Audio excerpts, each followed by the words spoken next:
Começa agora 70 a mais. Como viver bem a partir dos 70 anos. Alô, amigos do 70 a mais.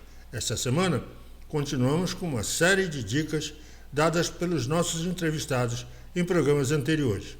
Mas antes de começarmos essas dicas, eu gostaria de pedir a vocês que deem o seu like, se inscrevam no canal e apertem o sininho, para que todos nós possamos crescer. E quero também ouvir a palavra daqueles que nos ajudam a desenvolver o nosso canal. Somos movidos pela energia, nos 4 cantos do Amapá. Trabalhamos de forma incansável, sempre em busca da excelência. Somos movidos pela energia. A energia presente em cada obra bem executada, de cada cliente satisfeito.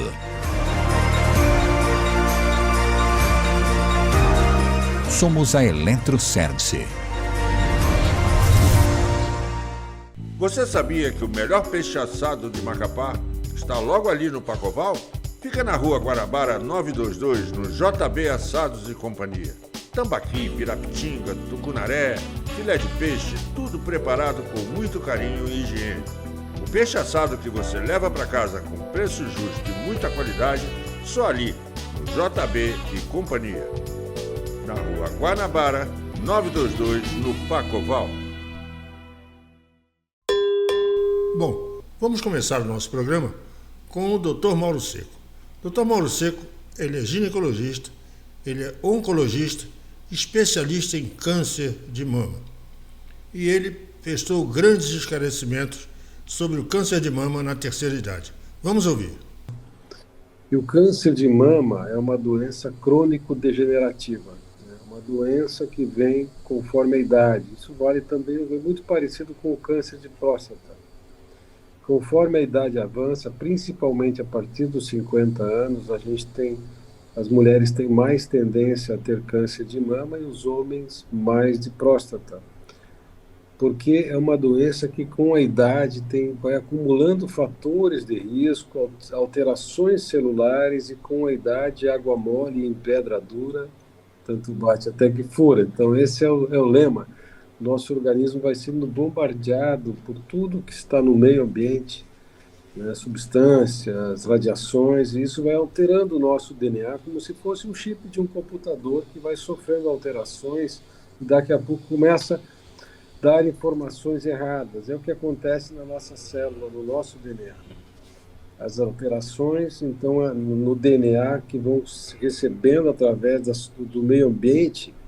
E nós temos um antivírus natural, que nem comparando com o computador, que são os genes que vão corrigir os defeitos causados pelo meio externo. Então é necessário que isso esteja saudável. Isso faz parte do que a gente chama também de imunidade. Então, para que isso tudo funcione perfeitamente por mais tempo possível, né, para que a gente possa ter um câncer, se for ter um câncer, que seja numa idade bem avançada, porque é uma doença, se todo mundo vivesse mais de 100 anos, a maioria das pessoas teriam uma dessas câncer, porque é uma doença que vai, com a idade, é um defeito que vai acontecendo na célula. Aquelas pessoas que já herdam uma alteração, elas já nascem com meio caminho andado, então elas têm hereditariamente, 10% das pessoas herdam do pai e da mãe um gene alterado. Então, essas pessoas têm um câncer abaixo dos 50, falando de câncer de mama e próstata, que tem a mesma linha.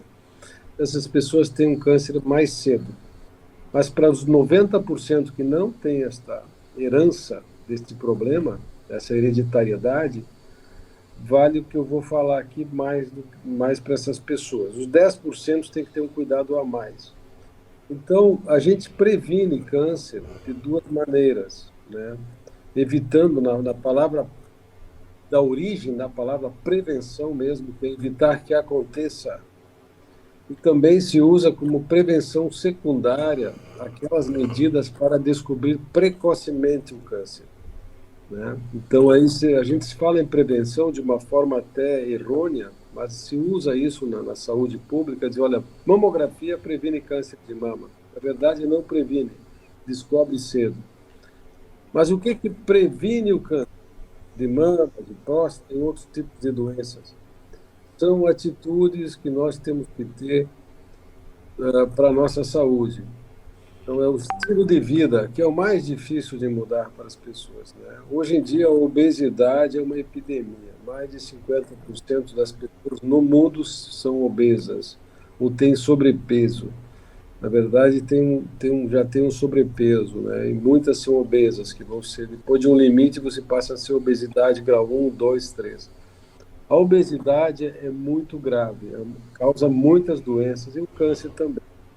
Câncer de mama está relacionado com a obesidade. Por que a obesidade causa câncer de mama, câncer de próstata e são 16 tipos de cânceres?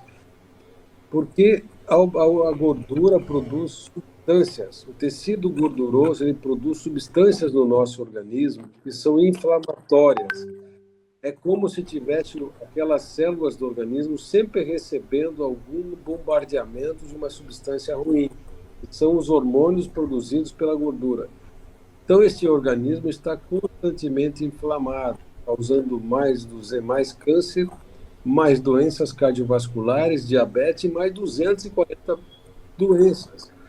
Então, se tiver que fazer uma coisa na vida para diminuir doença, ter um estilo de vida saudável, para chegar aos 70, 80 e até os 90 anos saudável, é trabalhar contra a obesidade, mas não basta só ser magro, tem que ter atividade física. Para a obesidade, combater ao máximo, isso diminui muito a chance de ter câncer. A construção de musculatura, ela é muito importante, principalmente o músculo das pernas. Está relacionado com a longevidade, com a diminuição das doenças, porque a quantidade de músculos, quando você contrai o músculo caminhando normal, se você tem uma quantidade X de músculo, aqueles músculos são ativados. Se você tem mais músculos, cada caminhada, cada atividade, você vai ativar toda aquela musculatura. Com certeza. E essa ativação desse músculo, quanto mais músculo, ele produz substâncias que fazem ao contrário do que faz a gordura.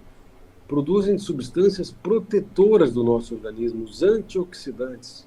As gorduras produzem substâncias que são oxidantes, que são ruins para a nossa célula. O músculo protege a atividade muscular. Além de tudo, que estabiliza as articulações, diminui os problemas de articulação, deixa as pessoas idosas com mais mobilidade, mais independência, não precisa de alguém para puxar, levantar. A pessoa levanta, faz sua atividade, caminha. Porque vai até os 90, 95. Muitas dessas pessoas não têm mais musculatura, não têm mais mobilidade. E começa problema de quadril, de joelho, de todos os tipos. Porque o músculo não está mantendo essas articulações, porque tem muito pouco músculo. Alguns cânceres têm um papel importante hereditário. Quer dizer, você tem um defeito, né? Você nasce com... É um defeito de fábrica, digamos assim? Vem um defeito de fábrica. E é justamente naquele gene que iria proteger você do câncer. Ele nasce com problema. Entendeu? Então, do câncer de mama, porque a gente tem vários mecânicos, vários antivírus nas células, que eles vão consertando os defeitos. E às vezes esse cara nasce com problema, ele já vem com problema, ele não vai fazer os consertos adequados. Então, quando tiver a lesão, o problema causado pelo meio ambiente, por tudo que nós recebemos de informação, assim, de forma através dos alimentos, que nem eu falei, de todos os produtos que a gente acaba ingerindo, de todas as radiações que a gente acaba recebendo, porque uma viagem de avião tem radiação, o ambiente todo tem radiação, né? Então, que a gente não pode evitar, não é só no raio-x, né? Então, tudo isso que vai afetando vai causando algum tipo de dano na nossa célula. Vai bombardeando os bocadinhos, né? Aos bocadinhos. E aí, essa correção não é feita. Então, você nasce já com esse problema. E aí, você tem mais chance de ter câncer, né, do que a outra pessoa que nasceu sem esse problema. Então, geralmente, quando a mãe tem câncer aos 50 anos, 45, o ideal é que essa mãe faça um exame, se ela tem filhas ou irmãs, ela fizesse um exame que ele é um exame hoje que é disponível ali no Amapá, em qualquer lugar desse Brasil, porque a gente colhe saliva ou sangue e manda para São Paulo, para onde se quiser, para os Estados Unidos. Então a gente manda e consegue saber se aquela pessoa que teve câncer, ela teve uma alteração no gene. Se ela tem uma alteração no gene do câncer de mama, tem os genes que são responsáveis, né? Aí você consegue, e eu tenho vários genes, né? Não são só um. Então faz uma avaliação genética daqueles vários genes que podem estar relacionados com o câncer de mama. E se a gente se detecta que tem uma alteração nesse gene, em tal localização, é como um endereço, dá aquela localização precisa. O número tal, é por letra, assim, número 6, Q, C, tal, é o número que tal, a localização dentro daquele gene, que é uma sequência de células, é uma sequência de genética que forma o gene, então, são muitas, é umas cadeias longas, então ali naquele local você tem uma alteração. Aí você pede um exame daquela familiar, da filha ou da irmã, buscando aquela mesma alteração. Se aquela filha herdou esse problema da mãe, então você tem uma chance muito grande dessa filha ter um câncer, 80% de chance de ter câncer de mama se ela viver até os 80 anos. Então vale a pena, quando ela tiver 40, sei lá, a hora que ela tiver... Geralmente se faz isso entre os 40 anos, fazer uma cirurgia até para retirar os mamas e botar prótese, como fez a Angelina Jolie. E esses cânceres de mama estão relacionados ao ovário também. Então vale a pena até tirar os ovários desta mulher quando ela estiver numa idade já variável, geralmente em torno dos 40 anos, mais cedo ou mais tarde, um pouco. É a idade mais ou menos que se opta, né? Então, se faz essas cirurgias redutoras de risco, você vai tirar o risco do problema que pode ser muito grave. Além das orientações, porque às vezes não são só um tipo de câncer que estão relacionados com esses defeitos. Então, você tem que ter outras coisas. Por exemplo, tem uma doença que chama síndrome de Li-Fraumeni, que está relacionada com câncer de mama, câncer do estômago e outros cânceres. Então, se você sabe que você tem uma chance maior de ter um câncer de estômago, claro que você não vai tirar o estômago, mas você vai fazer uma endoscopia anualmente, vai indicar, olha, você tem que fazer todo ano uma endoscopia. E nenhum de nós faz se tu não tem sintoma. Agora, se eu tenho uma chance, eu vou fazer. Tenho mais chance de ter um câncer de intestino, eu vou fazer todo ano uma colonoscopia. Então, são coisas que a gente pode andar na frente, tentando detectar precocemente, né? Ou diminuir a chance de ter como tirar as mamas e ovário, no caso do câncer de mama, e você evitar que a pessoa tenha um câncer, ou diminuir a chance em 98%, porque nunca consegue tirar todo o tecido, sempre fica uma chance pequena, mas diminui muito a chance de ter um câncer. O que é importante saber do câncer de mama no homem é que existe, e que se tiver uma lesão, mas no homem não justifica fazer mamografia periodicamente, nada disso. Como é fácil de palpar se tiver alguma nodulação, se estiver crescendo de um lado, se tiver uma área mais dura, ele tem que procurar um mastologista, porque pode ser um câncer. Mas há muitos homens aumentam a mama. Tem um adolescente, tem 2 momentos da vida que aumentam. Durante a adolescência, que aumenta quando começam os hormônios a aparecer, essa geralmente regride espontaneamente, que é a ginecomastia, que é o aumento da mama no homem. E depois dos 60, geralmente, aumenta o tecido mamário, 50, 60 anos, quando baixa a testosterona, e aí predomina um pouco de hormônio masculino, o feminino, que nós temos também um pouco, e aí aumenta o tecido mamário, associado às vezes à gordura também, que se acumula nessa região da mama. Então aumenta, mas só que esse geralmente é dos 2 lados, é nessa idade, a partir dos 50, 60 anos. Então, e não é duro, é macio assim. Então, se você notar que é só de um lado, que cresce, que tem uma área mais dura, tem que ir no médico, né? Tem que procurar um mastologista porque a cada 200 mulheres com câncer de mama, nós teremos um homem. Então, existe. No câncer de mama, a maioria das pessoas não irão morrer do câncer de mama, mesmo tendo um câncer. A maioria das mulheres ficarão vivas e por causa de morte de outros problemas não relacionados com o câncer. Então, a ideia é que... E muitas mulheres têm câncer de mama cedo, abaixo até dos 40, abaixo dos 50 e algumas abaixo dos 40. Então, é muito importante que a gente consiga hoje manter a qualidade de vida dessas mulheres. Os americanos chamam de sobreviventes de câncer de mama. Eu acho essa palavra sobreviventes um pouco dramática, assim, mas aquelas pessoas que curaram, trataram o câncer de mama estão, e vão ficar 20 anos, 30 anos vivendo a vida sem o câncer e tiveram o câncer. Então, elas são portadoras de câncer, trataram o câncer, elas têm uma chance maior de ter câncer do que aquelas mulheres que não tiveram câncer, porque elas têm uma, né? Então, elas têm que ter um cuidado maior, nunca deixar de fazer a mamografia e os exames. Não precisa fazer um monte de exame que nem fazia uma vez, até é prejudicial.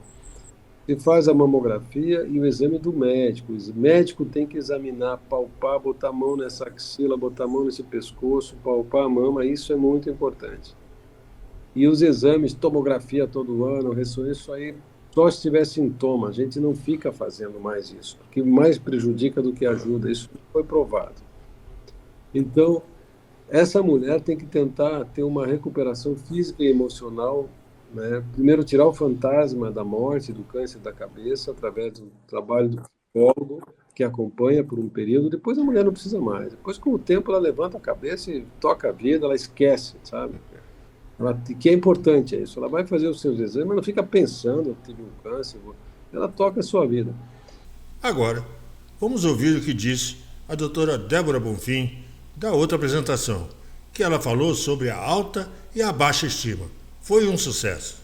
Quando eu sei que eu tenho baixa autoestima? Vamos começar pela baixa para a gente ir para alta. Sim, claro. A baixa é quando eu me sinto muito triste, não me sinto capaz de fazer as coisas, quando eu não reconheço as minhas habilidades, não reconheço o meu potencial, quando eu me diminuo muito, acho que eu sou tão inferior a todas as pessoas, que eu sou uma pessoa que não consegue mais fazer nada. E não é sobre isso, sabe? Essa é a baixa estima. É quando eu olho para mim e não me vejo como uma pessoa capaz. Às vezes tem pessoas que eu atendo que mesmo todo mundo falando, poxa, você é tão isso, tão aquilo, tá tão bonita hoje, a pessoa acaba se diminuindo. Ah, essa roupa é tão velha. Ah, essa roupa foi R$ 10. Mas você não está falando da roupa. Você está falando da pessoa que está dentro da roupa. Às vezes de alguma habilidade. Nossa, você cozinha tão bem, ou você faz algo tão bem, a pessoa... Não, eu não faço bem, fulano é que faz. Então, essas são características que a minha baixa autoestima está aí. E aí a gente tem que ficar atento. A alta, como é? Vivemos numa sociedade em que, quando a gente fala as nossas qualidades, dependendo do lugar onde você vive, não é bem interpretado. Por exemplo, você falar assim, eu sou uma ótima psicóloga. A gente fala, nossa, mas é arrogante. Não. Eu tenho que saber em que eu sou boa. Eu tenho que reconhecer as minhas qualidades. Não preciso diminuir ninguém, mas também não preciso me diminuir. Então, essa é a diferença. Na baixa autoestima, eu não consigo ver quem eu sou, o meu potencial. E já na alta, eu consigo entender quem eu sou, as minhas qualidades, as minhas habilidades. Essa é a grande diferença. A depressão é o excesso do passado. O transtorno de ansiedade é o excesso do futuro. E tanto na ansiedade quanto na depressão, ninguém está no presente. O futuro da gente ainda não existe. O futuro é algo imaginário. O que nós temos hoje é o presente e o que tivemos ontem é o passado. O passado ele é algo para referência para não fazer mais ou do que passamos, mas vamos viver o presente. É o primeiro passo. Se a pessoa observa que está triste há mais de 3 meses, uma tristeza que não passa, às vezes não aconteceu nenhuma perda significativa no momento. Está muito triste, desanimado, sem vontade de fazer as coisas. É importante ter atenção. Por quê? Até no caso de uma enfermidade, é importante passar por isso de uma forma mais saudável. Então, o primeiro passo para entender se precisa ou não de ajuda psicológica é observar o humor. Tem pessoas que têm uma oscilação de humor muito brusca. Eu vejo muita gente falar assim, eu sou bipolar. Não é. Tem pessoas, vamos botar tudo na gavetinha certa.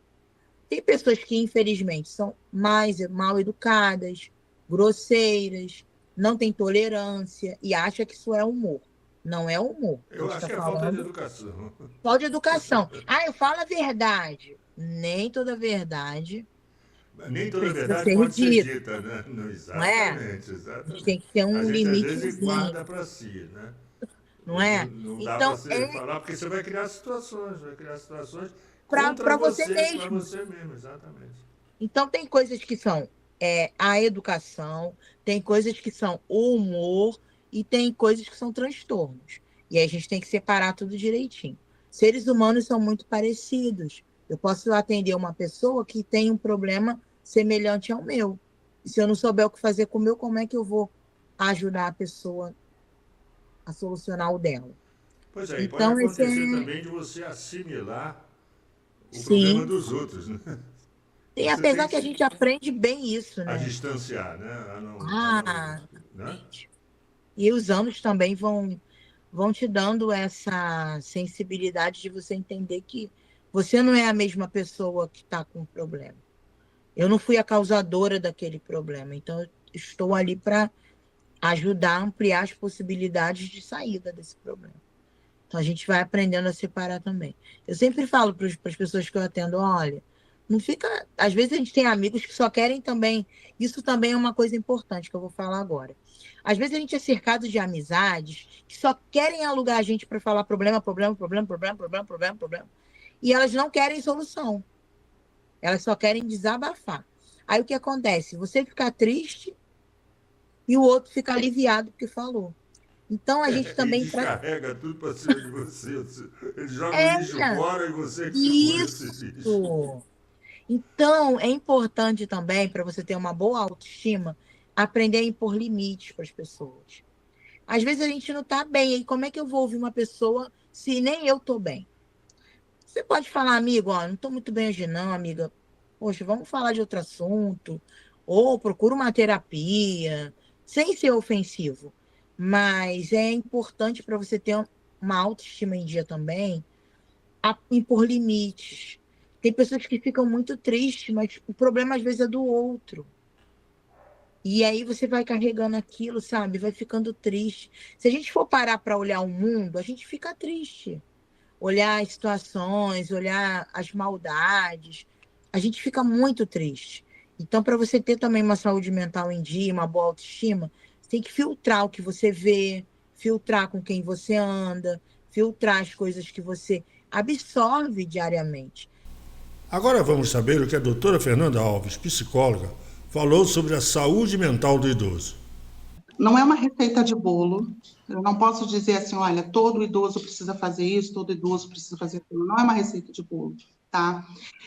Para que seja para a saúde mental, perfeitamente, tem que ser como você diz, tem que ser aquilo que lhe agrada.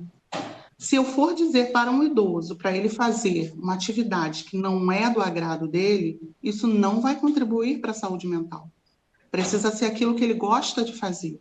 A única coisa que eu indico é que seja prazeroso e que não seja pesado, que não pese, que não seja algo que vá prejudicar a saúde de alguma maneira, né? O que eu acho muito interessante são passeios. Tem idosos que gostam de visitar museus, tem idosos que gostam de ler. Simples, um tempinho que ele tira para fazer uma leitura, isso já está exercitando a mente, já está fazendo algo que é favorável para a saúde mental. Eu gosto muito do meu computador, sabe? Eu gosto muito. Você vê que eu estou trabalhando aqui com um computador de grande porte, com tecnologia mais moderna, e isso eu tive que me atualizar, porque eu trabalho com televisão há 40, 50 anos. Sou fotógrafo desde 16 anos. E tive que ir mudando as ferramentas e conhecendo as ferramentas e estudando as ferramentas. Por quê? Senão você não consegue mais sobreviver. Sim. E hoje eu estou aqui com você, entrevistando você do outro lado do país, a mais de 4.000 quilômetros, e eu estou aqui usando ferramentas, sabe, do mais alto nível, coisas mais modernas que existem em cinema, e televisão e internet. Eu acho isso importante, atualizar. O idoso tem que estar atualizado, concorda? Então, eu tenho pais idosos, né? Eu tenho uma mãe de 85 anos e um pai de 86. O meu pai, de 86 anos, ele é usuário de internet, ele joga virtualmente, ele gosta muito de jogar buraco, ele tem vários troféus, vários, ele ganha um monte de campeonato jogando buraco online. Ele não sai do computador, ele conhece tudo, ele utiliza, e para ele aquilo ali é muito bom, é favorável. O meu computador, além de ser o meu ganha-pão, a minha vida, é o meu brinquedão, né? É o meu autorama novo, né? Eu inauguro um autorama novo todo dia, porque todo dia eu tenho alguma coisa diferente para fazer no computador. E isso me deixa muito satisfeito, porque eu não sou de fazer exercício, mas sou de ler, sou de estudar, sou de trabalhar, entendeu? Trabalhar dentro disso. Exatamente. Exatamente. Agora, veja bem, as pessoas não dão muito valor a isso, né? Quer dizer, o velho, na maioria das vezes, o idoso, digamos assim, o velho é trapo, né? O idoso, na maioria das vezes, ele é jogado de lado, né? Eu acho que a família tem que ser muito importante nesse momento, né? Quando ele se sente idoso, né? A Sim, família tem que dar suporte. O que você acha?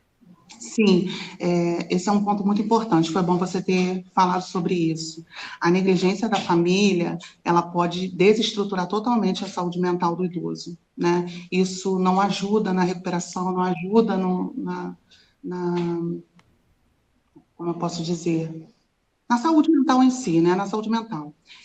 O idoso, ele precisa do apoio da família, ele precisa da socialização com filhos, netos, né? Toda a parentela dele. Mesmo que breve, mesmo que não seja muito tempo, mas que ele tenha esse momento, né? Isso pode afastar a depressão. O perigo da depressão, ele é muito grande nessa faixa etária, porque eles começam a se sentir sós, começam a sentir a solidão, né? Então, assim, a maioria deles acabam indo parar em abrigos, em asilos, e aí sim, quando eles estão nesse local, a dificuldade para ter contato com a família é muito maior, né? E chega um certo momento da vida, né, que cada um tem a sua vida, os filhos casam, tem a sua família, e eles acabam indo morar sozinhos. E quando vão morar sozinhos, às vezes a visita, a presença é muito difícil. E isso acaba prejudicando muito a saúde do idoso, a saúde mental do idoso. Essa negligência ela pode desencadear doenças graves, pode levar a uma depressão, ansiedade, depressão profunda, entendeu? Então, assim, é muito complicado. A gente precisa muito contar com a família nesse momento da vida. Uma coisa muito importante que eu também ainda não falei é com relação ao sono. Eu sei que o idoso chega a uma certa idade que ele tem mais dificuldade para dormir, né? E aí o que acontece? A gente precisa trabalhar essa questão do sono.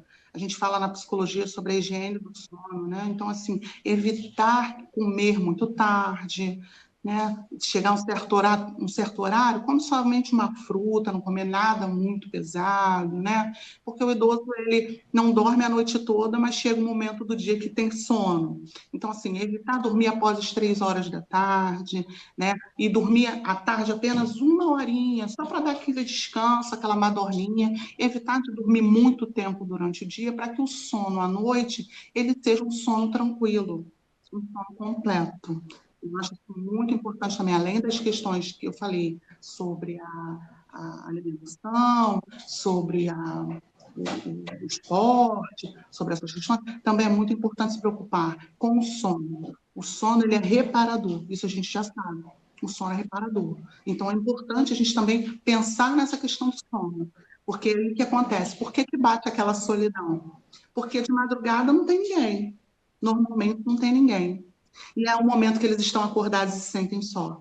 Então, evitar essa questão de não dormir, tentar melhorar esse sono, ajuda muita coisa. Tudo na nossa vida é o equilíbrio. Precisamos ter equilíbrio para tudo. Seja para alimentação, seja para questão de saúde, remédio demais. Por que eu vou tomar tantos remédios se o médico não me receitou? Eu preciso tomar apenas o que o médico me receitou, né? Por que eu vou comer demais? Né? se for necessário, vai em busca de uma nutricionista, né, de um nutrólogo, para que possa ver o que é bom para você na sua alimentação, o que vai fazer bem para a sua saúde, porque existem também os outros problemas, né? Tem pessoas que têm a pressão alta, tem pessoas que têm a diabetes, então precisa ser uma alimentação regrada e saudável. Você liga a televisão, só tem desastre, só tem tragédia, só tem notícia ruim. E como é que você vai tratar? Como é que você vai cuidar da sua ansiedade, né? Da sua saúde mental, olhando tudo isso e tendo que trabalhar isso tudo na sua mente? E imagina para a criança, que não tem experiência nenhuma, e para o idoso, que já está nessa fase de tentar se readaptar, porque tudo muda.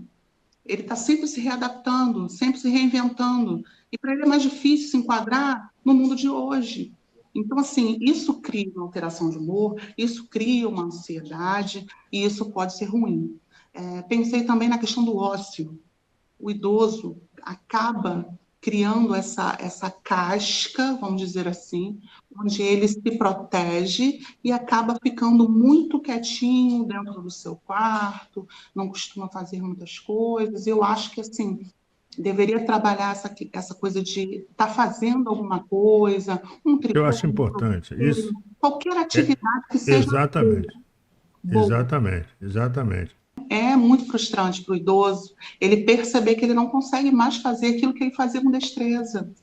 Então, por isso que é necessário cuidar da saúde mental, fazer um acompanhamento com o psicólogo, para que ele consiga aceitar essas mudanças, ele consiga entender que aquilo ali é natural e que precisa aceitar daquela maneira, e as pessoas que estão ao seu redor também precisam aceitar que aquilo ali é natural da vida e que todos nós vamos chegar nesse patamar. Né? Então, assim, precisa ter esse cuidado, precisa ter esse carinho, precisa ter essa visão, né, de que todos nós vamos chegar nesse lugar e que o idoso ele precisa ser respeitado, precisa ser ouvido e precisa ser cuidado. E agora, encerrando o nosso programa com chave de ouro, vamos falar com o nosso grande colaborador, Dr. Wagner Mesquita. Ele vai falar sobre ansiedade na terceira idade. A ansiedade, ela é uma reação natural diante de uma situação angustiante ou temida. Né? O que acontece com isso?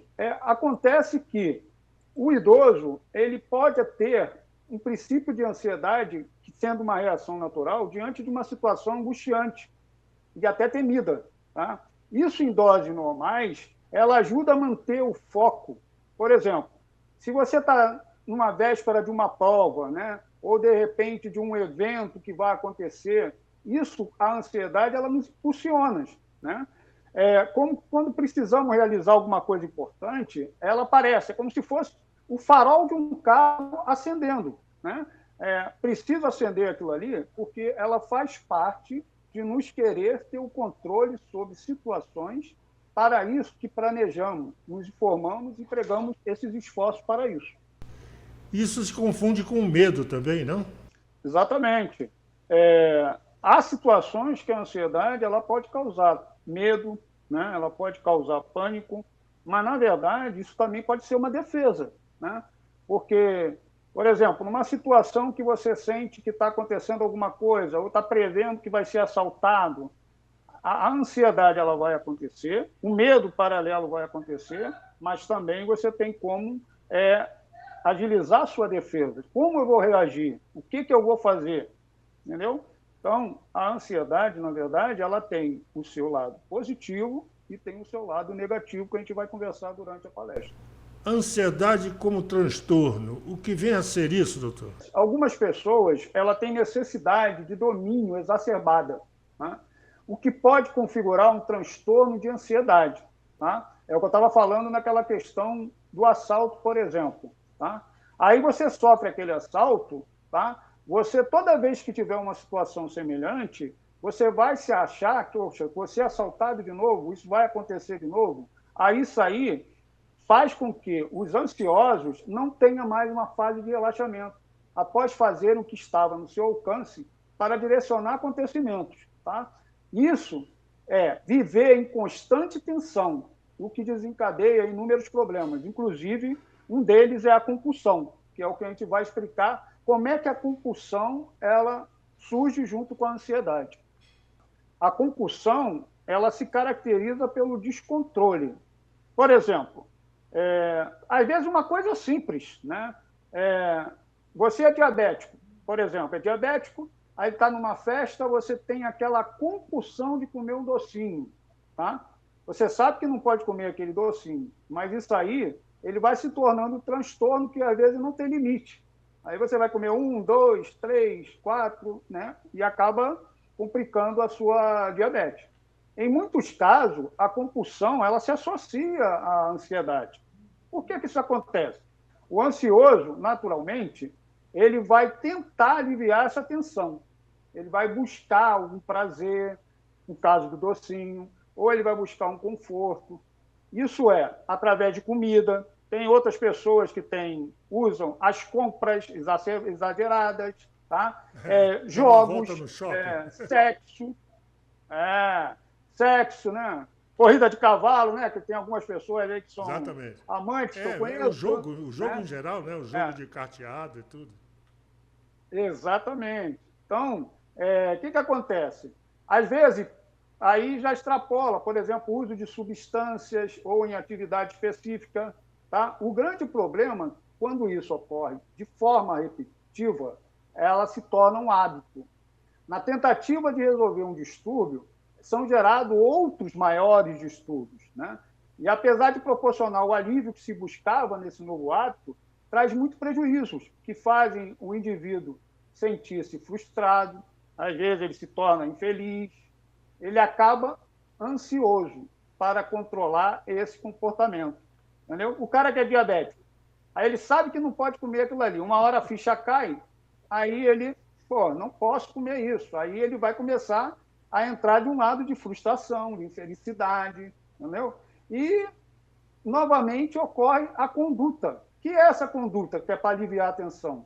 Então, esse jogo de compulsão, ansiedade, acaba virando um círculo vicioso, entendeu? E isso vai causar consequências, que é o que a gente vai ver no próximo slide. Quais as consequências da ansiedade? O que acontece? Quando não é tratada, a ansiedade ela pode gerar outros distúrbios. Por exemplo, transtorno obsessivo compulsivo, TOC, né? Síndrome de pânico e fobias. Tá? Alguém, por exemplo, que abusa de álcool ou de drogas, logo percebe que algo não está bem. Entendeu? Porém, outros comportamentos podem ser aparentemente inofensivos, podem ser abraçados com entusiasmo e muitas vezes a pessoa demora a perceber que há algo errado acontecendo com ela. Tá? Nesse grupo estão as pessoas, por exemplo, pessoas que têm mania de limpeza, a que exageram em atividades físicas, ou os orquiolóquins, são pessoas viciadas em trabalho, entendeu? Porém, tanto cedo quanto tarde, o aspecto nocivo dessa compulsão e os danos da vida da pessoa vão se tornando evidentes. Viram? Depois de tantos conselhos brilhantes, só nos resta dizer até sábado que vem, se Deus quiser. 70 mais. Como viver bem a partir dos 70 anos. Até a próxima!